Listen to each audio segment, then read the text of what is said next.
Bienvenidos de nuevo a Estudiemos Juntos con John y tengan un bendecido sábado en este día. Hoy nosotros vamos a estar tocando respuestas a comentarios que se hizo en el video de Edad Acuerdo Energy White. Esta va a ser la segunda parte. Antes de empezar, vamos a tener una oración.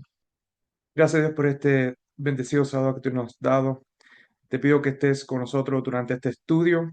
Te pido que tú puedas estar conmigo para poder presentar claramente respuestas a comentarios que se han dado y también para que esta verdad pueda ser ilustrada a las mentes de esos que no están entendiendo exactamente lo que se está diciendo o tengan ideas que no están en acuerdo y no es la culpa de ellos, igual como a mí. A nosotros nos hemos enseñado algo que no es. Te pido que tu espíritu pueda aclarar la verdad de la mentira, separarlas y ayudarnos en todas las cosas. En el nombre de Jesús te lo pido todo. Amén.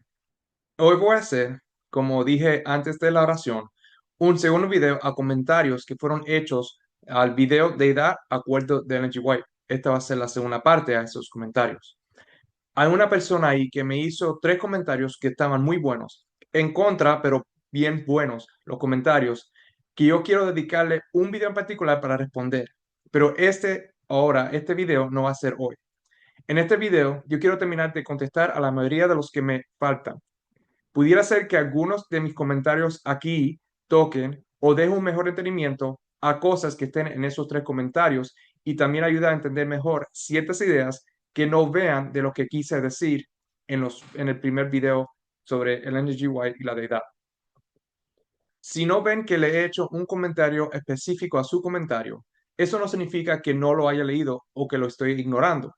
Puede ser que lo haga para tenerlo enfrente para que no se me olvide y le ponga atención para responderle por aquí en un video futuro. Con esto dicho, quiero que sepan que yo no me dedico a este canal solamente. También soy un padre de familia, quien trabajo y trato de dedicar mi poco tiempo libre a ustedes.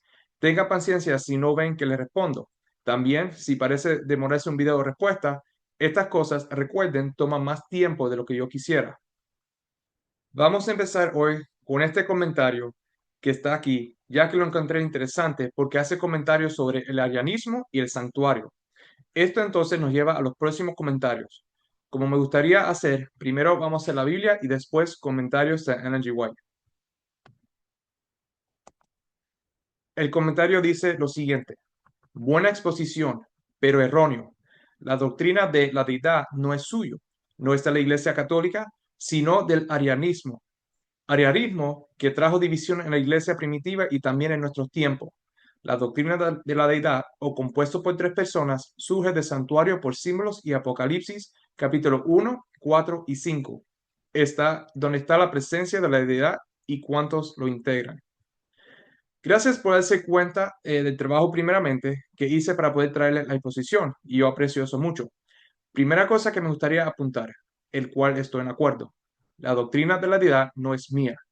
Es más, no solamente la doctrina de la deidad verdadera no es mía, ni tampoco es de la Iglesia Católica, ni del arianismo, ni de ningún otro grupo. La doctrina de la verdadera deidad viene de Dios a nosotros, hoy en día por medio de la Biblia. Dejemos que la misma Biblia nos dé esta doctrina. Ahora, tengo un poco de confusión cuando me dices que la doctrina de la deidad es el arianismo, cual trajo división en la iglesia primitiva y de nuestro tiempo, y después defines que la deidad es compuesta por tres personas. No sé si sabes, pero lo que estás diciendo es que los arianos crían entre personas que hacen una deidad. Ahora, no sé si te diste cuenta que eso es lo que estás diciendo, pero creo que no era lo que quisiste decir. Lo que sí sé que estás diciendo, y puedo estar en acuerdo contigo, es que el arianismo, que vino de Ario, causó división en la iglesia primitiva y también, hasta cierto punto, puedo estar en acuerdo que trajo división en nuestro tiempo o está trayendo división en nuestro tiempo. Ahora primero, quiero preguntarte, ¿es esta división positiva o negativa? Creo que para muchos pudiera ser negativa, pero en verdad debería ser positiva. Esto es lo que separa la verdad de la apostasía, y lo vemos en toda la Biblia. Por ejemplo, el pueblo de Dios tenía la verdad, pero entonces por el error introducido poco a poco, y veremos esto en la historia adventista en los últimos videos de la serie, vemos que la apostasía entraba y ahora esos cuales Dios usó, los profetas, eran vistos como el enemigo y el que traía división. Tenemos el ejemplo del profeta Elías y el rey Acab. La nación de Israel estaba en apostasía. Había una sequía física y mucha hambre de comida. Entonces vemos el profeta de Dios, Elías, que se le aparecía al rey Acab para dar palabra de Dios. ¿Y qué es lo que el rey dice? En 1 Reyes capítulo 18 leemos lo siguiente. Cuando Acab vio a Elías, le dijo, ¿eres tú el que turbas a Israel? Y él respondió, yo no he turbado a Israel, sino tú y la casa de tu padre, dejando los mandamientos de Jehová y siguiendo a los Baales. Lo mismo pasa hoy. El mundo cristiano ha apostatado y han seguido los Baales de hoy. Hay una sequía espiritual. Cuando viene alguien enseñando lo que Dios quiere que sepamos, estos son llamados divisores de la iglesia. Entonces, ¿qué diríamos de Jesús cuando él dijo en Mateo 10, versículo 34, no penséis que he venido para traer paz a la tierra? No he venido para traer paz, sino espada, porque he venido para poner en disensión al hombre contra su padre, a la hija contra su madre y a la nuera contra su suegra. Pero ¿es esto así? ¿Eran los arianos los del problema o era la Iglesia Católica los que estaban en la apostasía? La misma Biblia nos habla de esos tiempos y nos habla de lo que pasó y quién eran los santos y los que estaban en apostasía. Tengo una serie del Apocalipsis que es verso por verso, que no solo ayuda con lo que vamos a tocar después con el santuario, pero también nos da más detalles de lo que sucedió durante este periodo, cubrido durante el periodo de la tercera carta. Espero que conozcan un poco de profecía y la historia de la iglesia para esta próxima parte. Vayamos a Daniel. En Daniel 7, leemos en versículo 7, después de esto miraba yo en las visiones de la noche, y aquí la cuarta bestia, espantosa y terrible y en gran manera fuerte, la cual tenía unos dientes grandes de hierro, devoraba y desmenuzaba, y las sobras hollaba con sus pies, y era muy diferente de todas las bestias que vi antes de ella, y tenía 10 cuernos. Voy a tomar por sentado que ustedes conocen lo que muchos de estos símbolos significan y no pasaré tiempo aquí para explicarlos. Otra vez, el estudio de Apocalipsis que se hizo, aunque no enfoca en el libro de Daniel, tiene explicaciones regado por el estudio. Ahora, la cuarta bestia es Roma pagana, antes que la Iglesia Católica venga en existencia. Los 10 cuernos son los 10 pueblos que salió de ella y dividió a Roma. Continuando versículo 8. Mientras yo contemplaba los cuernos, he aquí que otro cuerno pequeño salía entre ellos, y delante de él fueron arrancados 3 cuernos de los primeros. Y aquí que este cuerno tenía ojos como de hombre y una boca que hablaba grandes cosas. Los 10 cuernos, otra vez, eran los 10 pueblos o naciones que salieron de Roma pagana.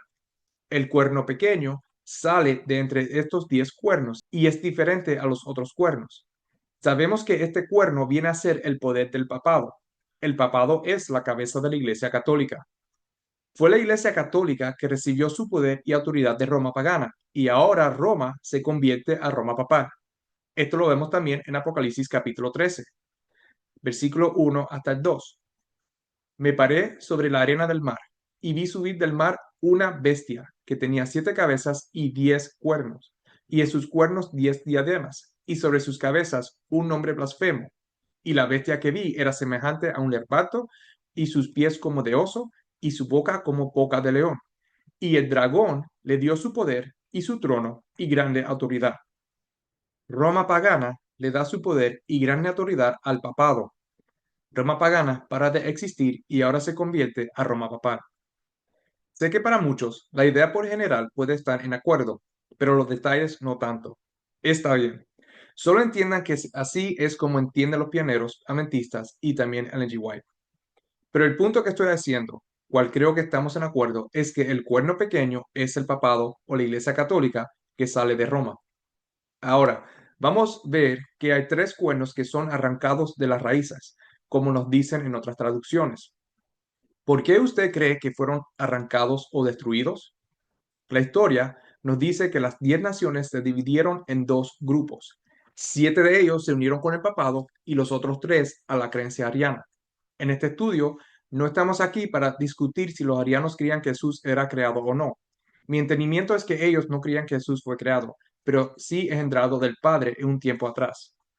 Pero sí sabemos que los católicos creen en una Trinidad, cual es opuesta a la creencia de un Dios con un hijo literal, cual es lo que los arianos creían.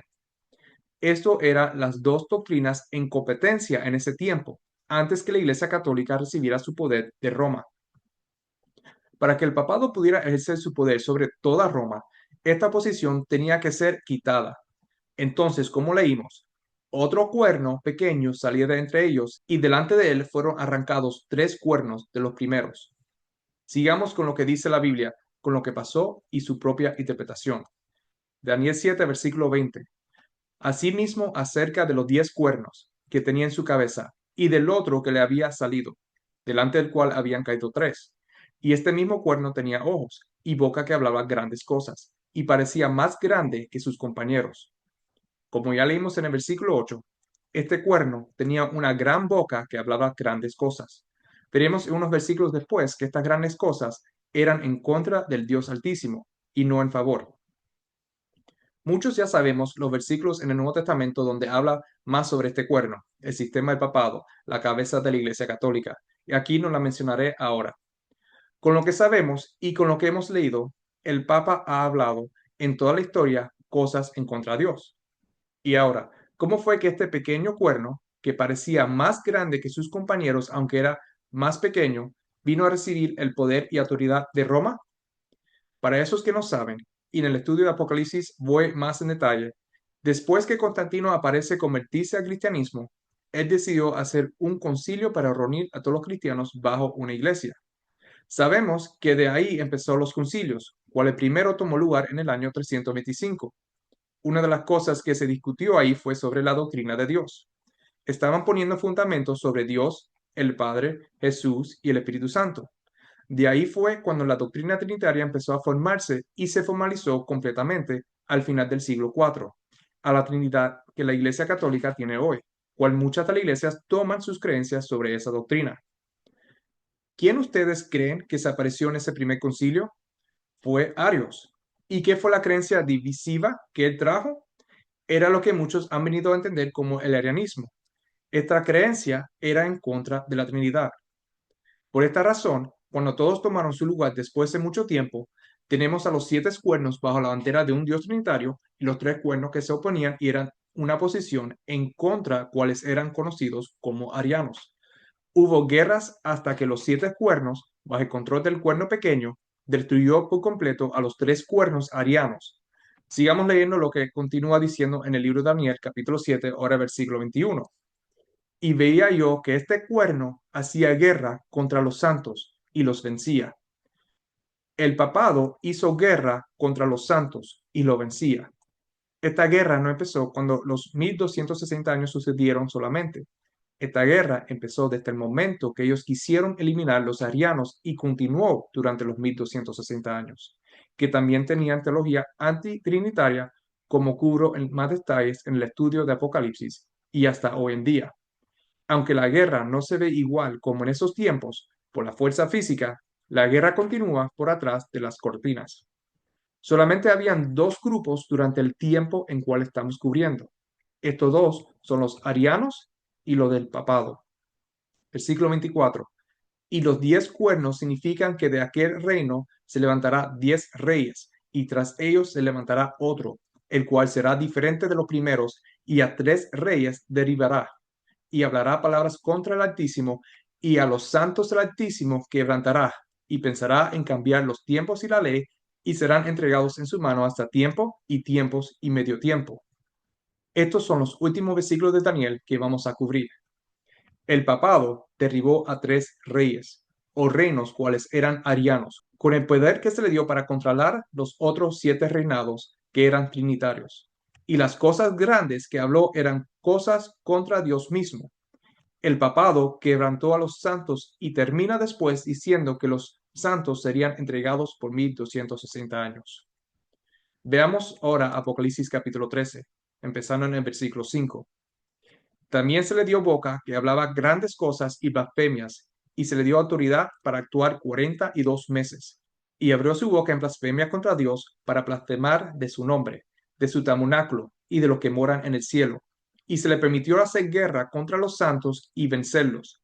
También se le dio autoridad sobre toda tribu, pueblo, lengua y nación. Y la adoraron todos los moradores de la tierra, cuyos nombres no estaban escritos en el libro de la vida del Cordero, que fue inmolado desde el principio del mundo. Otra vez, vemos que habló en contra de Dios. Paremos aquí un momento. ¿Cuál es una de las formas de hablar contra Dios? Es en desechar a Dios. Tenemos un buen ejemplo en 1 Samuel capítulo 8 que nos da una descripción de lo que hizo la Iglesia Católica. En 1 Samuel 8, empezando en el versículo 4.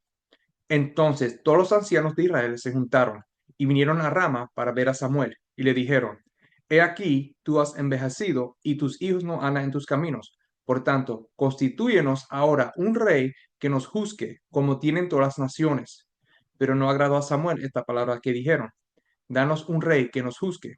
Y Samuel oró a Jehová y dijo Jehová a Samuel, Oye la voz del pueblo en todo lo que te digan, porque no te han desechado a ti, sino a mí me han desechado para que no reine sobre ellos, conforme a todas las obras que han hecho desde el día que los saqué de Egipto hasta hoy, dejándome a mí y sirviendo a dioses ajenos. Así hacen también contigo.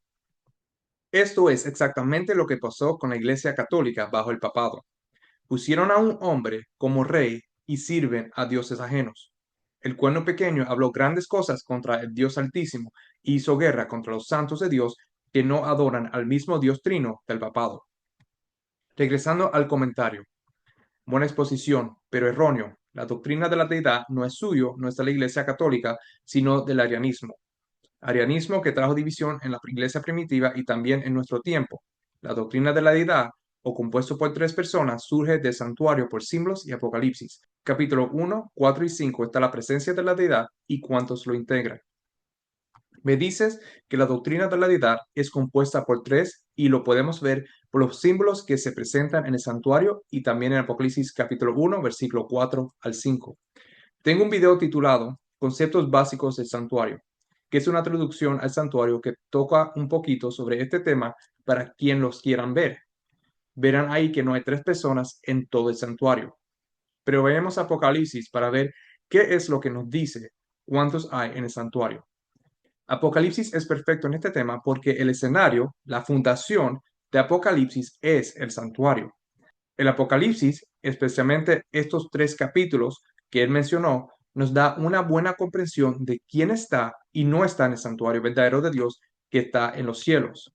Empecemos con el capítulo 1 y tocaré solo los versos más enfocados en cuántos hay en el cielo. Para un estudio más detallado, vayan a la serie de Apocalipsis que está basado en lo que los pioneros y el G.Y. creían y enseñaban. Ahora, en Apocalipsis 1, versículo 1, empezamos aquí diciendo, la revelación de Jesucristo que Dios le dio para manifestar a su siervo las cosas que deben suceder pronto, y la declaró enviándolo por medio de su ángel a su siervo Juan, que ha dado testimonio de las palabras de Dios y del testimonio de Jesucristo y de todas las cosas que ha visto. Primera cosa que quiero tocar aquí es quién es el autor. Este es Juan, el mismo que escribió el Evangelio de Juan, el mismo que escribió las palabras de Jesús cuando dijo en Juan 16, pero yo os digo la verdad, os conviene que yo me vaya, porque si no me fuera, el Consolador no vendría a vosotros, mas si me fuera, os lo enviará, y cuando él venga, comenzará el mundo de pecado, de justicia, de juicios, de pecado por cuanto no creen en mí, de justicias por cuanto voy al Padre y no me veréis más, y de juicio por cuanto el príncipe de este mundo ha sido ya juzgado. Aún tengo muchas cosas que decirlos, pero ahora no las podéis sobrellevar.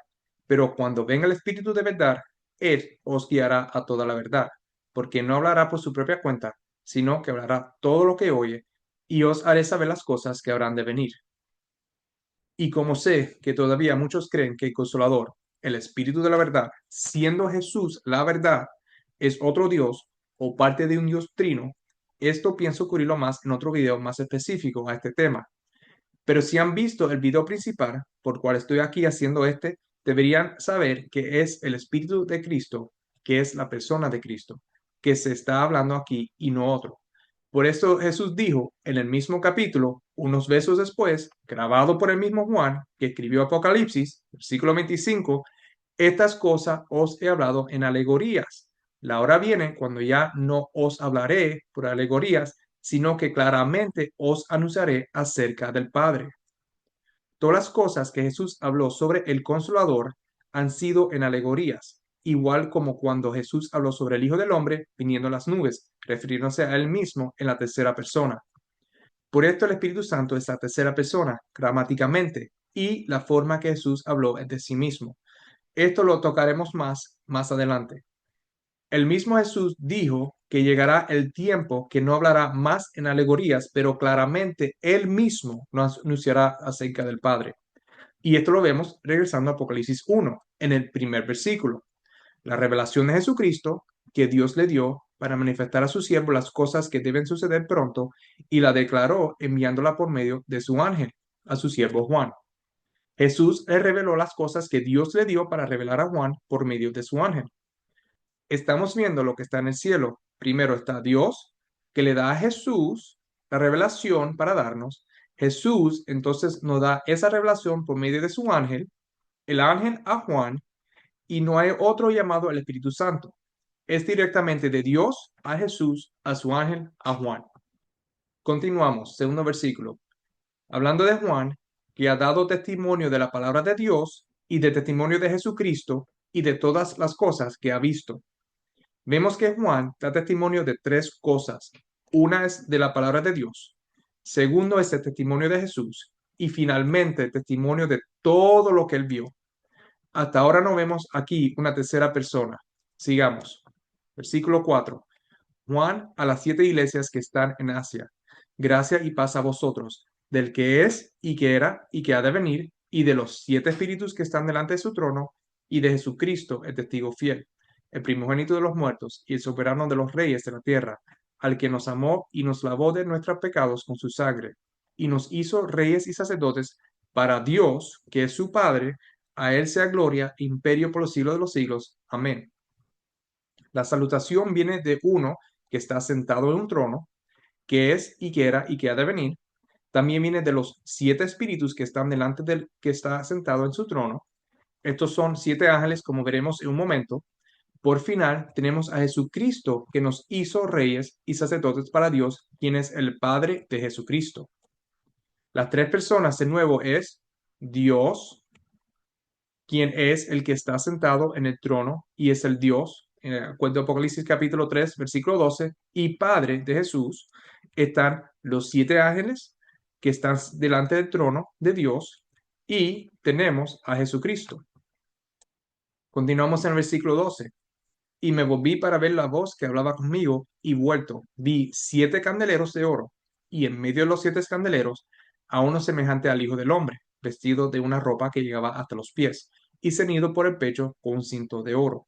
Tenía en su diestra 7 estrellas, de su boca salía una espada aguda de 2 filos, y su rostro era como el sol cuando resplandece en su fuerza.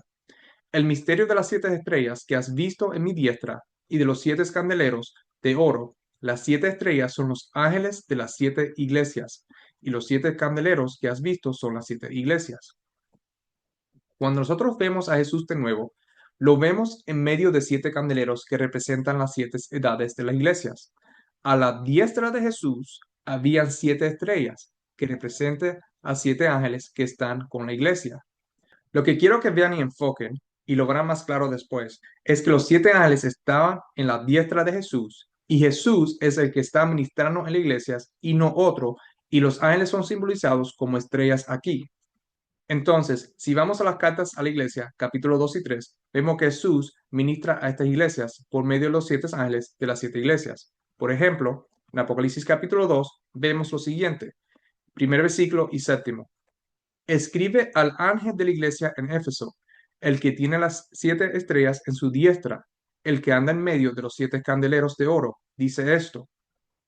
El que tiene oído, oiga lo que el Espíritu dice a las iglesias. Al que venciere le daré a comer del árbol de la vida, el cual está en medio del paraíso de Dios. Cristo es el Espíritu que les habla a las 7 ángeles de las iglesias. Yendo ahora a Apocalipsis capítulo 4, versículo 3 y el 5. Y el aspecto del que estaba sentado era semejante a piedra de jaspe y de cornalina, y había alrededor del trono un arco iris, semejante en aspecto a la esmeralda. Y del trono salían relámpagos y truenos y voces, y delante del trono ardían 7 lámparas de fuego, las cuales son los 7 espíritus de Dios. Por adelanto, en todo el capítulo 4, Jesús no aparece hasta llegar al próximo capítulo 5. También esto nos lleva al tiempo en cual Jesús es ungido en el cielo por su Dios. Las escenas que vamos a ver en estos dos capítulos es el Pentecostés en el cielo. Vemos ahora al Padre, el que está sentado en el trono.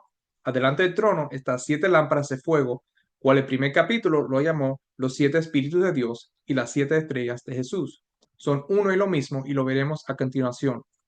Además de las otras cosas que Juan ve en esta escena, no vemos a otro tercero. Continuando el versículo 8.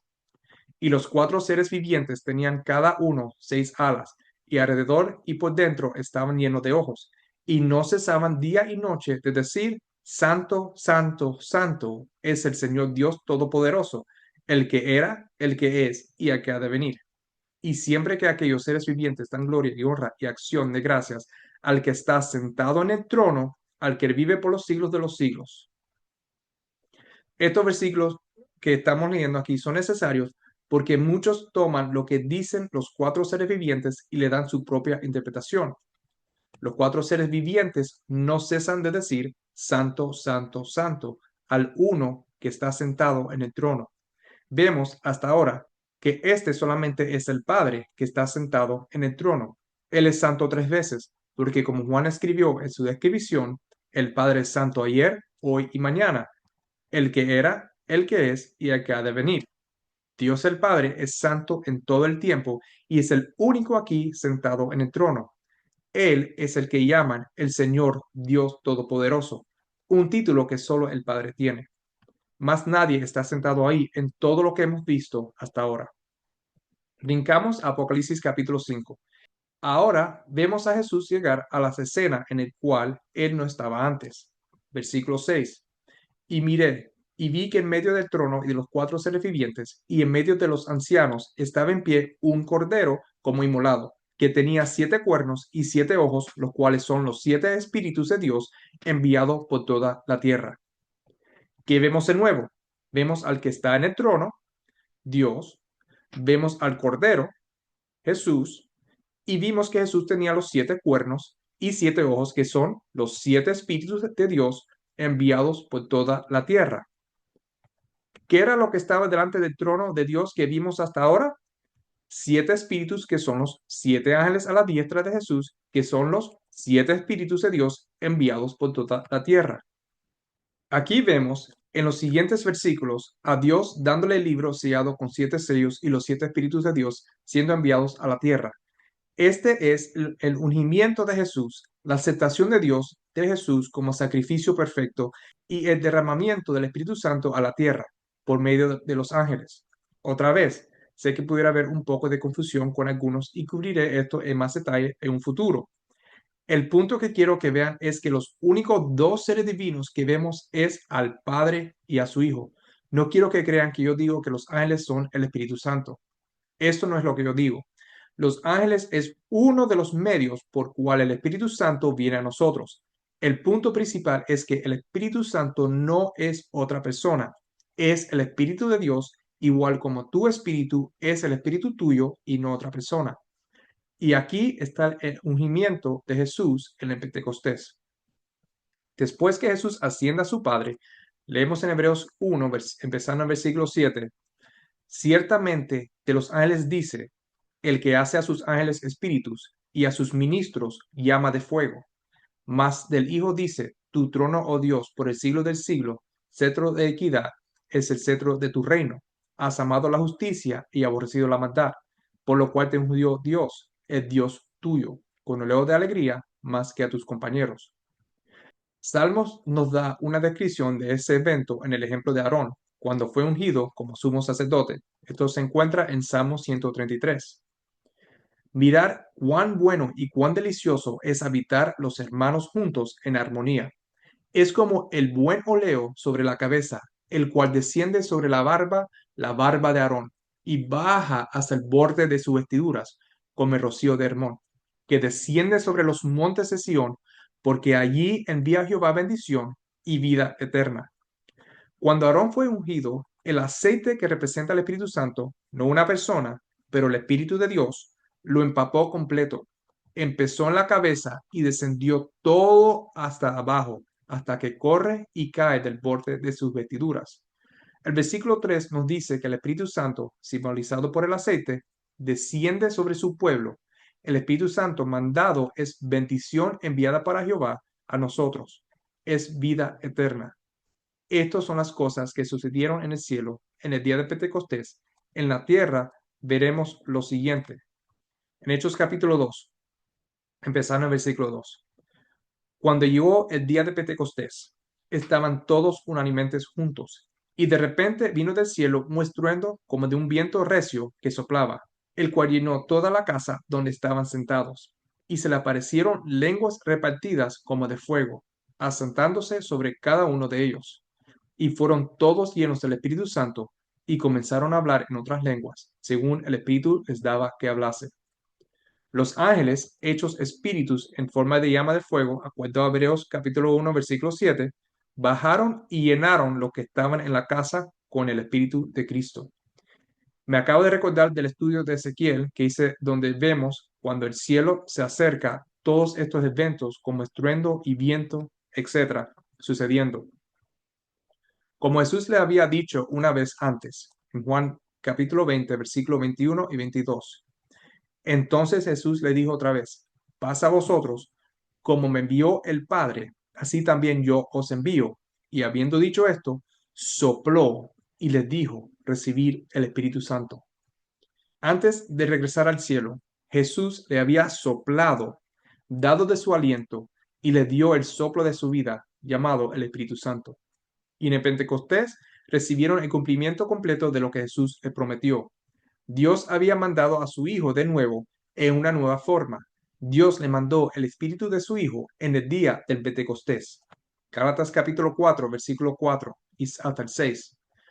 Pero cuando vino el cumplimiento del tiempo, Dios envió a su Hijo, nacido de mujer y nacido bajo la ley, para que redimiese a los que estaban bajo la ley, a fin de que recibiésemos la adopción de hijos. Y por cuanto sois hijos, Dios envió a vuestros corazones el espíritu de su Hijo, el cual clama, Abba, Padre. Pedro nos da más detalle en su predicación en el día de Pentecostés, en Hechos capítulo 2, empezando en versículo 38. Pedro le dijo, arrepentíos y bautícese cada uno de vosotros en el nombre de Jesucristo para perdón de los pecados, y recibiréis el don del Espíritu Santo, porque para vosotros es la promesa, y para vuestros hijos, y para todos los que están lejos, para cuantos el Señor nuestro Dios llamare. Pedro nos dice otra vez, hablando sobre el evento del Pentecostés, en el siguiente capítulo, capítulo 3, empezando en versículo 13, brincando el 18 hasta adelante, el Dios de Abraham, de Isaac y de Jacob, el Dios de nuestros padres, ha glorificado a su Hijo Jesús, a quien vosotros entregáis y negáis delante de Pilato, cuando éste había resuelto ponerle en libertad. Pero Dios ha cumplido así lo que había antes anunciado por boca de todos sus profetas, que su Cristo había de padecer. Así que arrepentíos y convertíos para que sean borrados vuestros pecados, para que vengan de la presencia del Señor tiempos de refrigerio, y Él envíe a Jesucristo, que os fue antes anunciado. Versículo 26. A vosotros primeramente, Dios, habiendo levantado a su Hijo, lo envió para que os bendijese, a fin de que cada uno se convierta de su maldad. Después que Dios glorificó a su Hijo en el cielo, Dios lo envió otra vez para bendecirnos. El Espíritu Santo que fue mandado es el Espíritu de Cristo, es Cristo mismo, porque es su Espíritu y no otro. Según de Corintios capítulo 3, versículo 7, porque el Señor, hablando de Jesús, es el Espíritu, y donde está el Espíritu del Señor, allí hay libertad. Regresando al santuario que vemos en el cielo, hasta ahora los únicos dos en cuales estamos interesados son Dios, el Padre, que está sentado en el trono, y su Hijo, Jesucristo, el Cordero, que envió el Espíritu Santo a la tierra, que es su espíritu, su vida, y no hay otro. Terminemos ahora viendo esta escena de glorificación del Hijo de Dios en el cielo y miremos lo que Juan mismo nos da testimonio de lo que vio en el cielo. Regresando a Apocalipsis capítulo 5, empezando versículo 11 para adelante. Y miré y oí la voz de muchos ángeles alrededor del trono, y de los seres vivientes, y de los ancianos, y su número era millones de millones, que decían a gran voz, el Cordero que fue inmolado es digno de tomar el poder, las riquezas, la sabiduría, la fortaleza, la honra, la gloria y la alabanza. Y a todo lo creado que está en el cielo y sobre la tierra y debajo de la tierra y en el mar y a todas las cosas que en ellos hay, oí decir, al que está sentado en el trono y al Cordero, sea la alabanza, la honra, la gloria y el poder por los siglos de los siglos. Los cuatro seres vivientes decían, amén, y los 24 ancianos se postraron sobre su rostro y adoraron al que vive por los siglos de los siglos. Quiero que se fijen lo que estos versículos están diciendo aquí. Déjenme recordarles de nuevo lo que está sucediendo. Es bien importante. Esto es una escena en el templo de Dios en el cielo. A Juan se le dio el privilegio de ver exactamente la adoración que sucede en este templo celestial. Juan nos dice que él ve toda la creación y esto nos incluye a nosotros. Dar alabanza y honra. ¿A cuántos? La doctrina de la Trinidad, la doctrina de tres en uno, la doctrina de tres personas, etcétera, nos dice que toda la creación adora a tres en uno. No hay ninguna forma fuera de esto. Si adoras a un Dios compuesto por tres y de verdad estás adorando a este Dios en completo, estás adorando a tres cuando adoras a un solo Dios.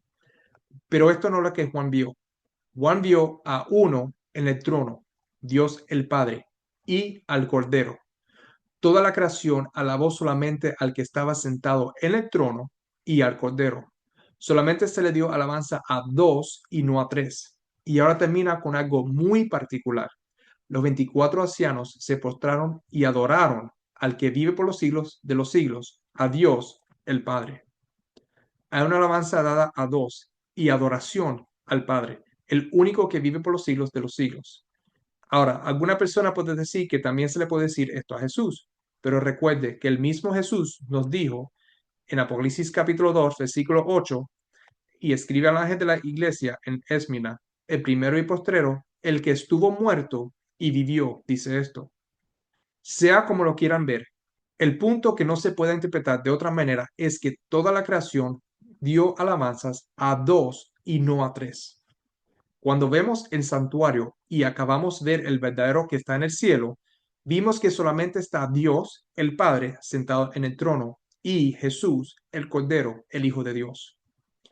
Ya que hemos visto quiénes son la deidad, acuerdo al santuario, y que el Espíritu Santo es el Espíritu de Cristo, miremos a otro comentario.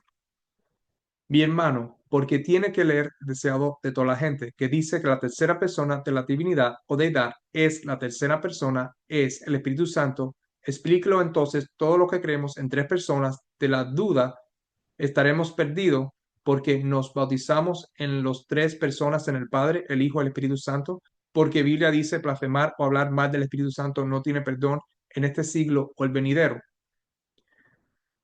Ahora, yo no soy Dios y esta pregunta de estar perdido es similar a las preguntas que yo me he hecho yo mismo. ¿Cómo será para aquellos que no conocen esa verdad y creen en una Trinidad, por ejemplo? Miro hacia atrás a la Biblia y veo el caso donde la nación de Israel, siendo la nación que Dios escogió para conocerlo y en un momento lo conoció, fue a la destrucción porque llegaron al punto de no conocerlo y adorarle falsamente. La Trinidad es un Dios falso.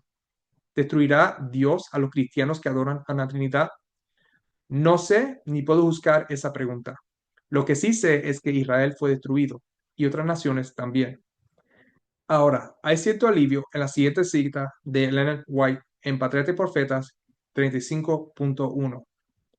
Eva creyó realmente las palabras de Satanás, pero esta creencia no la salvó de la pena del pecado. No creyó en las palabras de Dios y esto la condujo a su caída. En el juicio final, los hombres no serán condenados porque creyeron concienzudamente una mentira, sino porque no creyeron la verdad, porque descuidaron la oportunidad de aprender la verdad. No obstante, las sofismas con que Satanás trata de establecer lo contrario siempre es desastroso desobedecer a Dios. Debemos aplicar nuestros corazones a buscar la verdad. Todas las lecciones que Dios mandó registrar en su palabra son para nuestra advertencia e instrucción. Fueron escritas para salvarnos del engaño. El descuidarlas nos traerá la ruina. Podemos estar seguros de que todo lo que contradiga la palabra de Dios procede de Satanás. Lo que quiero resaltar de la cita es que muchos no serán condenados por creer en una mentira cuando no tienen la oportunidad de conocer la verdad, pero sí serán condenados cuando esa oportunidad les es dada y la desperdician. Continuando con el comentario sobre la tercera persona, la cita de Deseo Adolescentes nos dice lo siguiente en 625.1. Al describir a sus discípulos la obra y el cargo del Espíritu Santo, Jesús trató de inspirarles el gozo y la esperanza que alentaba su propio corazón.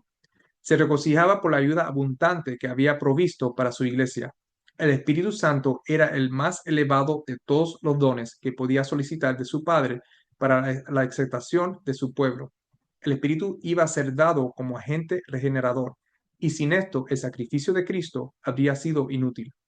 El poder del mal se había estado fortaleciendo durante siglos, y la sumisión de los hombres a este cautiverio satánico era asombrosa.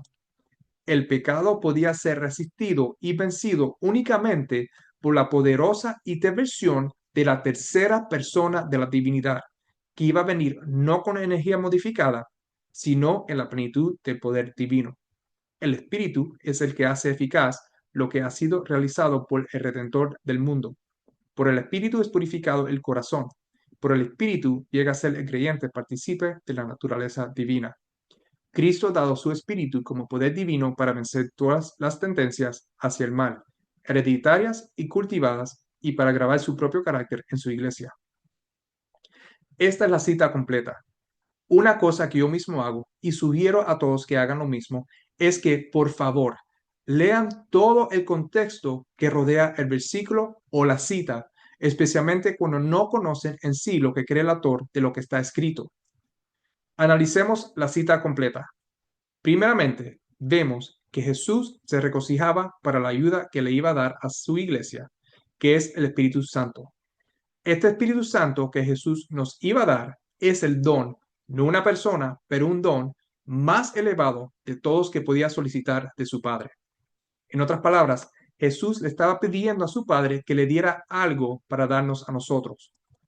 En Efesios capítulo 4, empezando en versículo 7, pero a cada uno de nosotros fue dada la gracia conforme a la medida del don de Cristo, por lo cual dice, subiendo a lo alto, llevó cautiva la cautividad y dio dones a los hombres.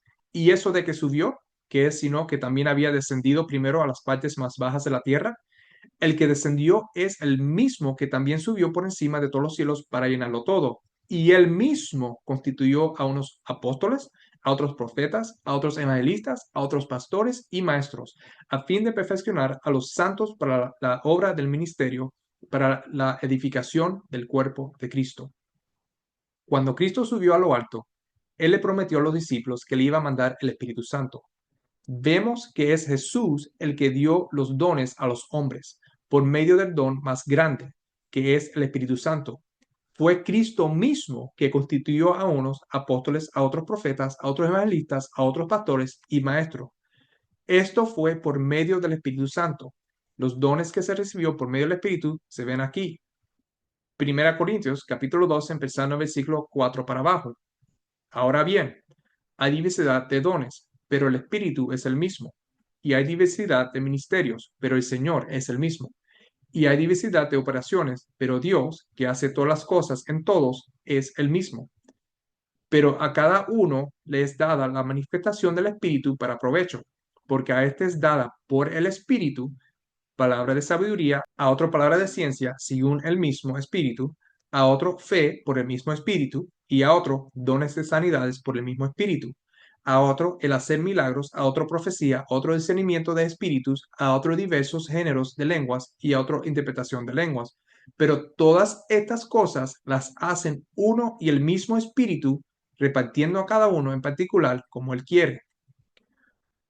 Cuando comparamos las dos cartas por el mismo Pablo, vemos que es Jesús que dio y constituyó dones al hombre, y el Espíritu Santo también reparte como él quiere.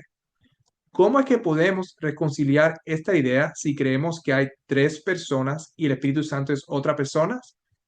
Tendríamos que decir que hay dos diferentes personas que nos están dando las mismas cosas. No tendría ningún razonamiento que Jesús tendría que ir a su Padre y pedirle la promesa del Espíritu Santo. El Espíritu Santo no sería un don, la cual era necesario que Cristo sufriera y muriera para después ser resucitado y glorificado para pedir del Padre para mandarlos a nosotros. El Espíritu Santo sería su propia persona, cual ya podía estar orando por su propia cuenta en nosotros. No sería un don basado en la vida y sacrificio de Cristo, pero otra persona como el Padre y el Hijo. Pero esto no es lo que la Biblia o los escritos de Elena White nos enseña. Los testimonios, sean la Biblia o los escritos de Elena White, nos dice que sin Cristo venir a este mundo, vivir una vida perfecta sin pecado, sin el sufrimiento causado por el enemigo de las almas, el triunfo contra el pecado y la glorificación de él, Cristo no podría mandarnos el Espíritu Santo de su Padre. ¿Por qué? ¿Cómo es que toda esa experiencia que Cristo tuvo que vivir y experimentar estaba conectada con el don, el regalo que Él iba a rogar al Padre que nos diera? El Espíritu Santo es el Espíritu de Cristo. Es la vida triunfadora que Él mismo hizo. Una vida que es un poder divino para ayudar a cada uno de nosotros a vencer a todas las tendencias hacia el mal, hereditarias y cultivadas, y para grabar su propio carácter en su iglesia.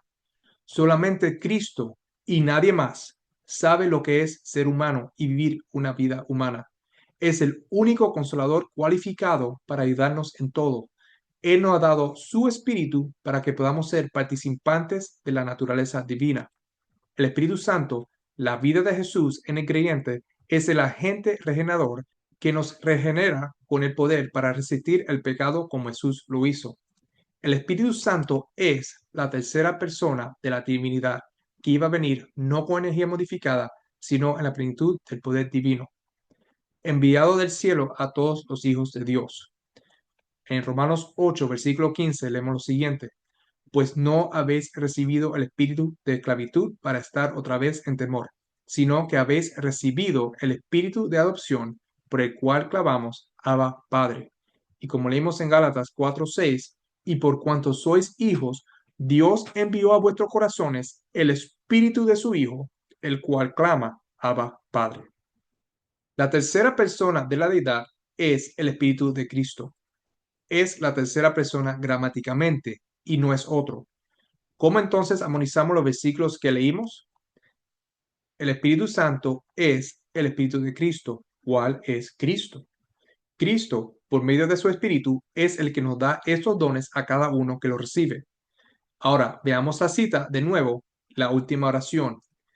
Cristo ha dado su Espíritu como poder divino para vencer todas las tendencias hacia el mal, hereditarias y cultivadas, y para grabar su propio carácter en su iglesia.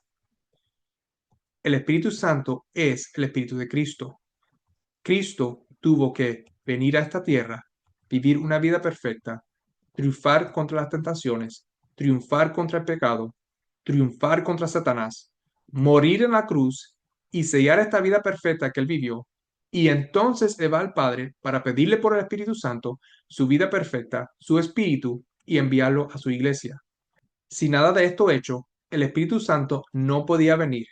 Como nos dijo en Juan 7, versículo 39, esto dijo el Espíritu que habían de recibir los que creyesen en él, pues aún no había venido el Espíritu Santo, porque Jesús no había sido aún glorificado. El mismo deseado de todas las gentes nos dice en el capítulo 767.3: todos los que consagran su alma, cuerpo y espíritu a Dios recibirán constantemente una nueva medida de fuerzas físicas y mentales. Las inagotables provisiones del cielo están a su disposición. Cristo les da el aliento de su propio espíritu, la vida de su propia vida. El Espíritu Santo despliega sus más altas energías para obrar en el corazón y la mente. La gracia de Dios amplía y multiplica sus facultades, y toda perfección de la naturaleza divina los auxilia en la obra de salvar almas. Por la cooperación con Cristo son completos en Él, y en su debilidad humana son habilitados para hacer las obras de la omnipotencia.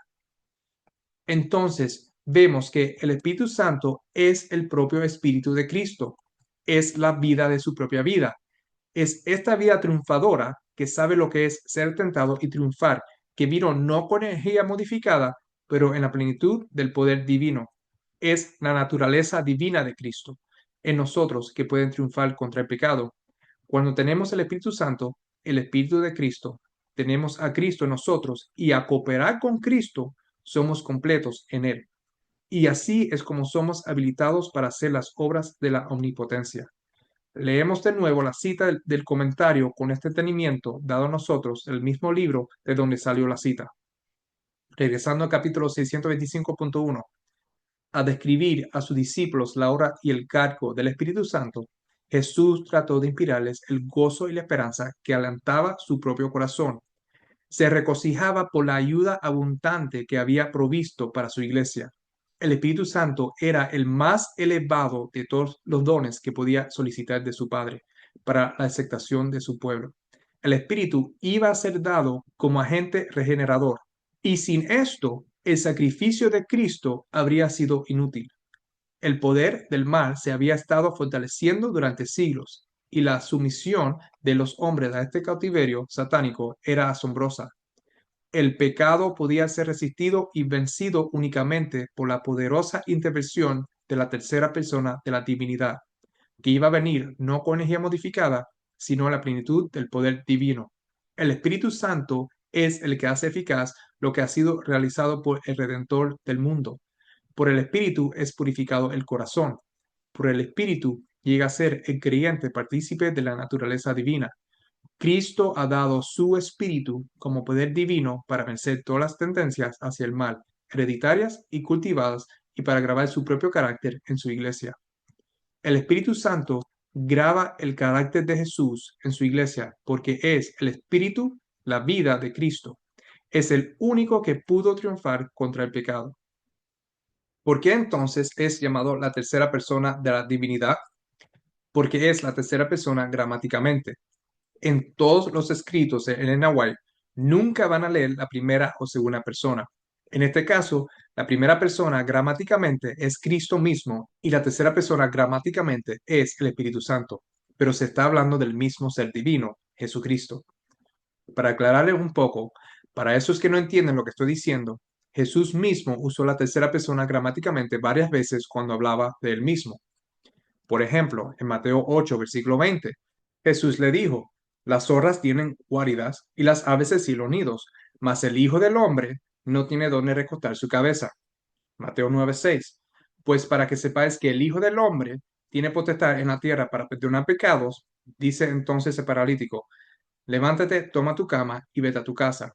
Y en Mateo 10, versículo 23, cuando os persigan en esta ciudad, huid a la otra, porque de cierto os digo que no acabaréis de recorrer todas las ciudades de Israel antes que venga el Hijo del Hombre, y etcétera. ¿Quién es el Hijo del Hombre a quien Jesús se estaba refiriendo aquí? Claramente no estaba hablando del mismo, ¿verdad? ¿O era que estaba hablando del mismo, pero en la tercera persona? Juan 3:18.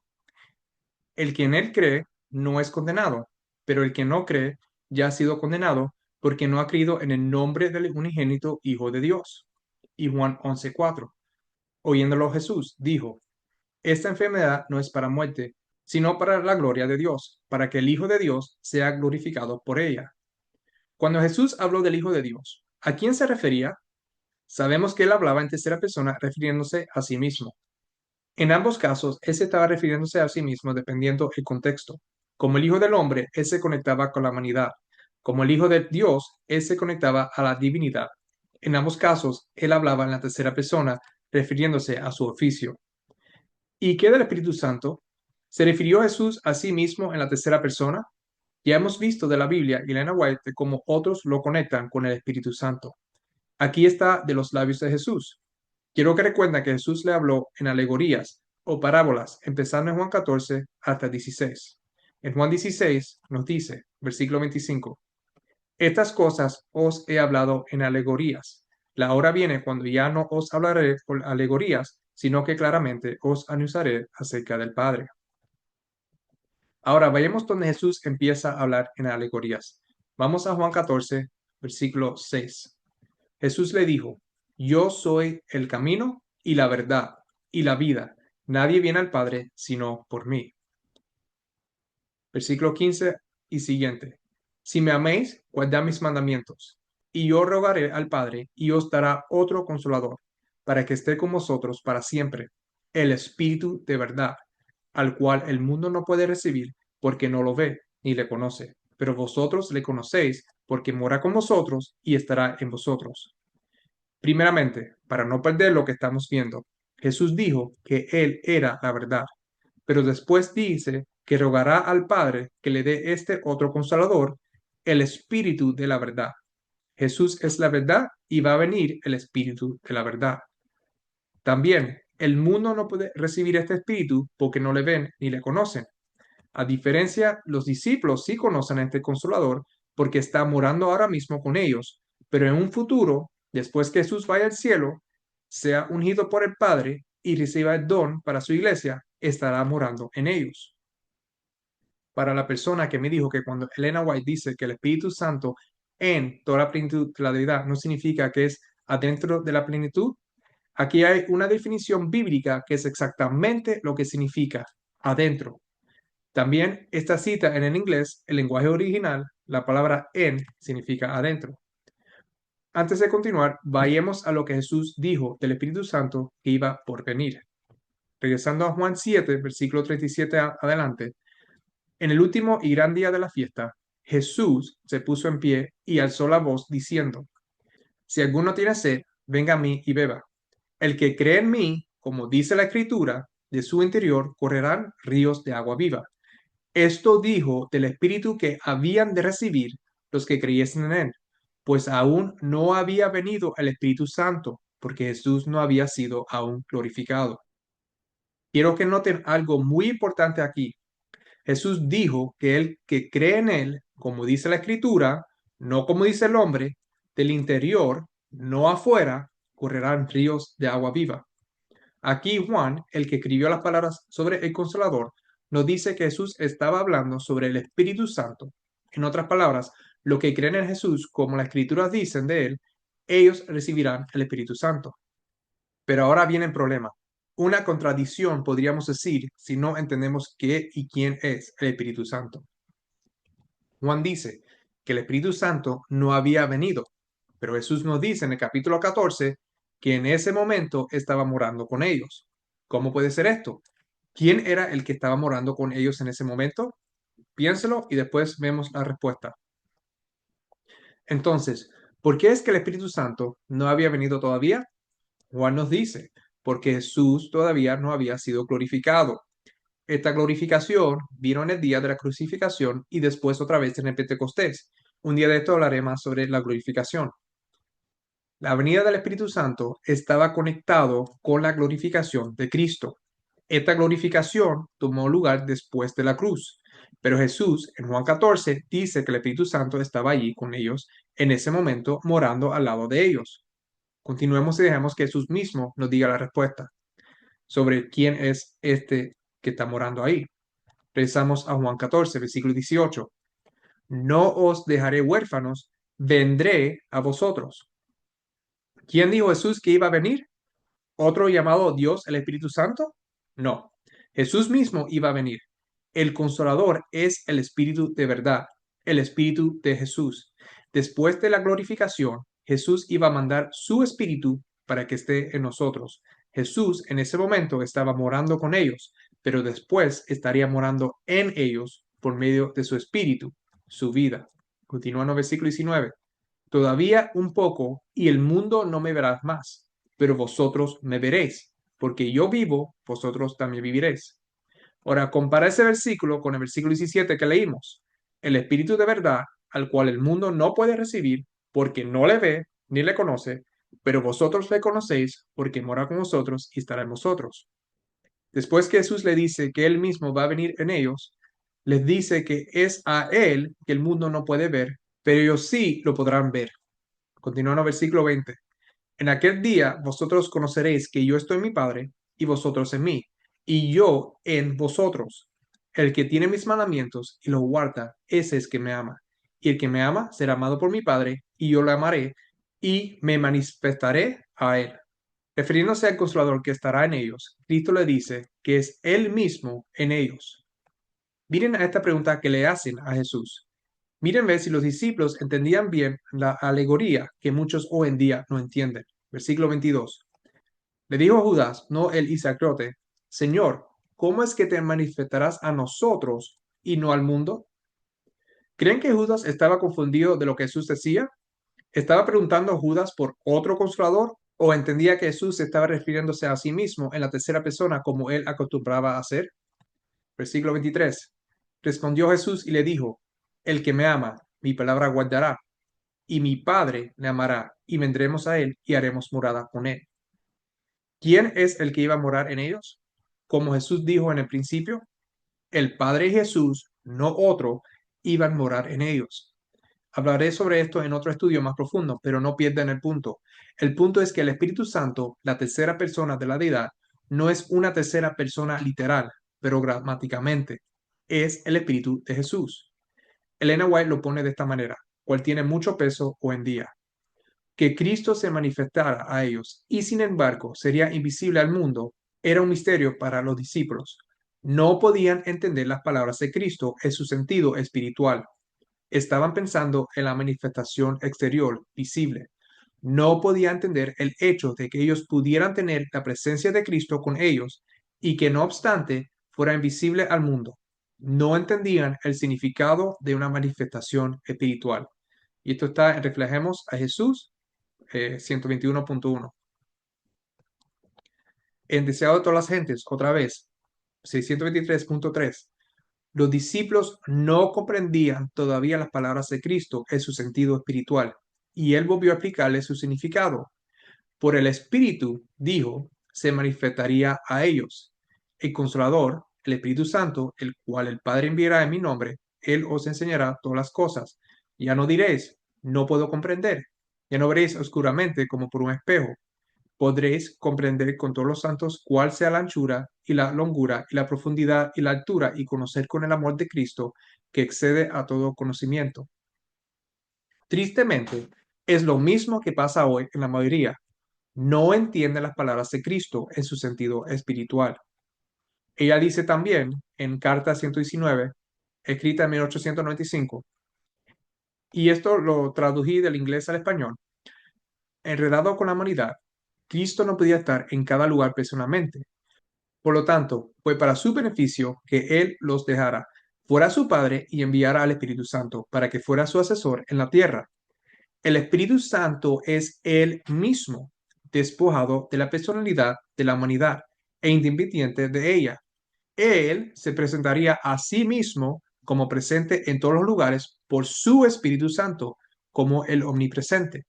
Pero el Consolador, que es el Espíritu Santo, a quien el Padre enviará en mi nombre, Él, aunque no lo veas, te enseñará todas las cosas y te recordará todo lo que te he dicho.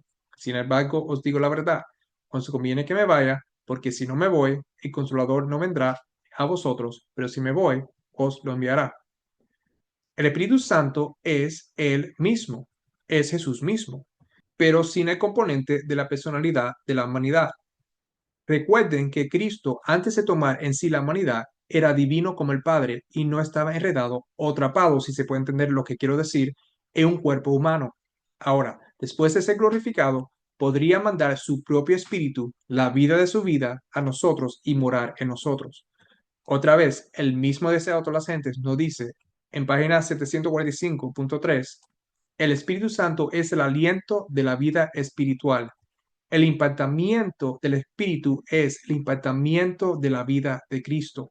Comunica al que lo recibe los atributos de Cristo. Únicamente aquellos que han sido así enseñados de Dios, los que experimentan la operación interna del Espíritu en cuya vida se manifiesta la vida de Cristo, han de destacarse como hombres representativos que ministren en favor de la Iglesia. El mismo deseo de toda la gente, página 138.2. Por lo cual pueden también salvar eternamente a los que por él se allegan a Dios, viviendo siempre para interceder por ellos. Aunque el ministerio había de ser trasladado del templo terrenal al celestial, aunque el santuario y nuestro gran sumo sacerdote fuesen invisibles para los ojos humanos, los discípulos no iban a sufrir pérdida por ello.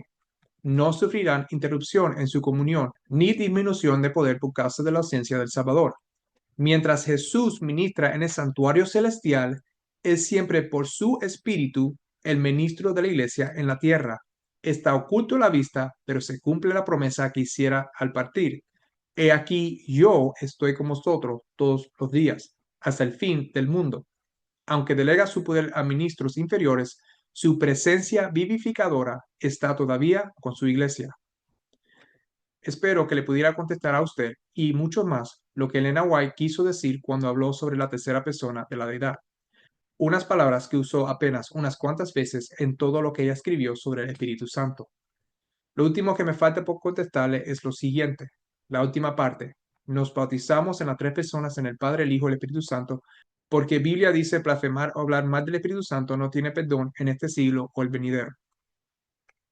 Con lo que tiene que ver con el bautismo, no te estás bautizando en las tres personas, solo te estás bautizando en Cristo, quien es el que murió por ti y resucitó. Es el nombre del Padre, Hijo y Espíritu Santo en cual te estás bautizando. Un solo nombre que es de los tres. No tomaré más tiempo aquí, ya que yo cubrí ese tema específico en un video llamado Bautismo y la familia de Dios. También es un tema largo y hay otras personas que creo que también han hecho buen trabajo en explicar cómo ellos lo entienden. Y no se trata de la identidad de Dios, pero en cómo entramos en la familia de Dios.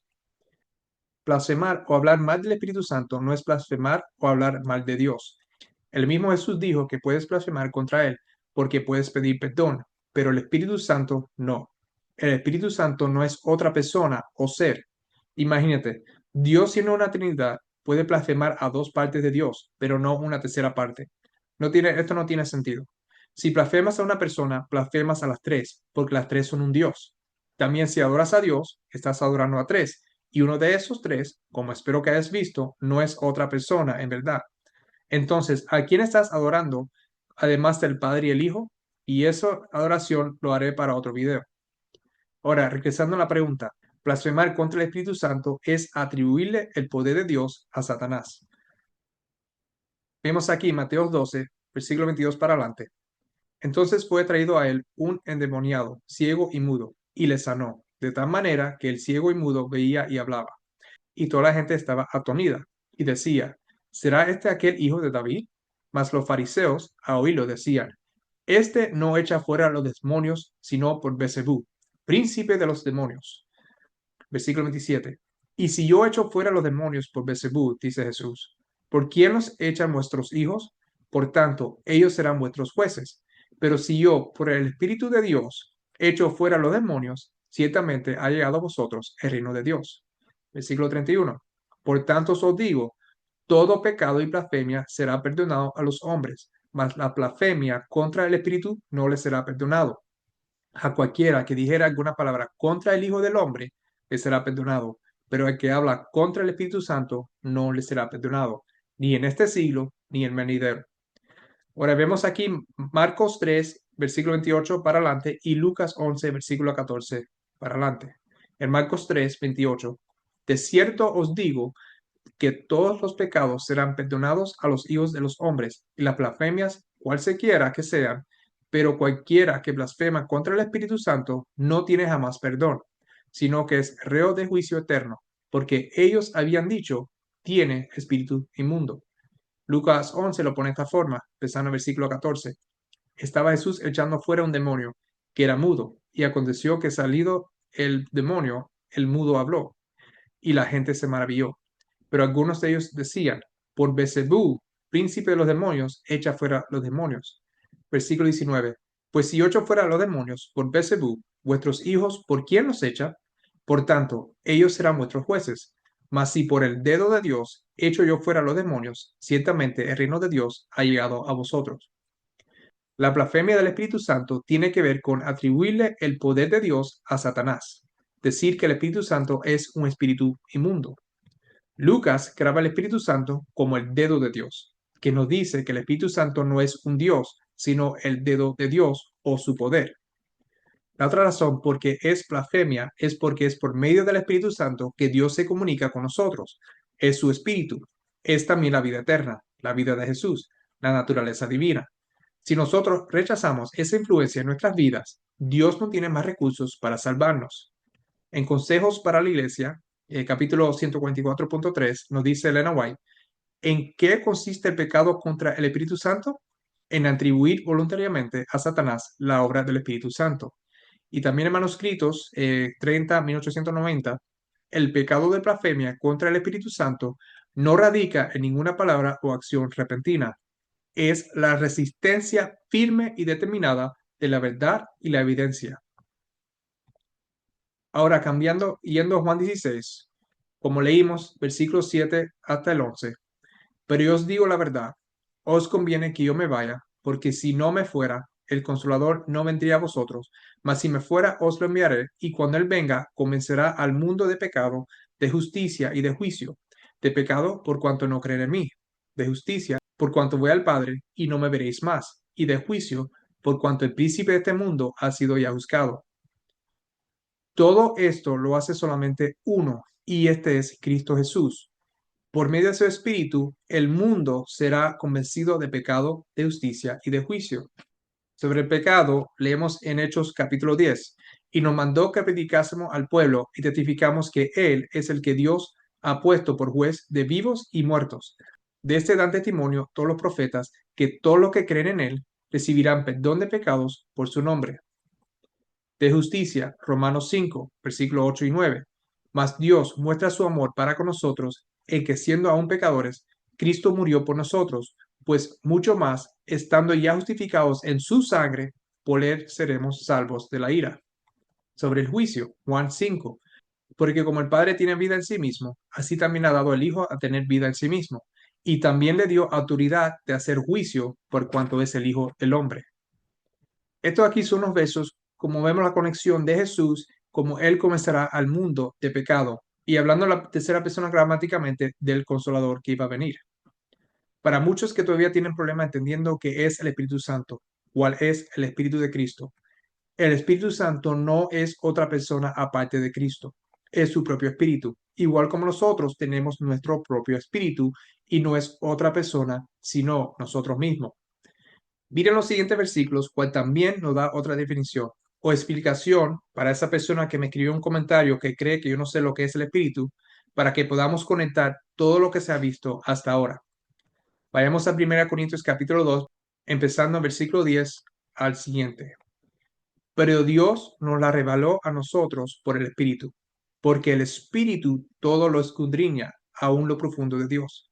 Porque ¿quién de los hombres sabe las cosas del hombre, sino el espíritu del hombre que está en él? Así tampoco nadie conoció las cosas de Dios, sino el espíritu de Dios.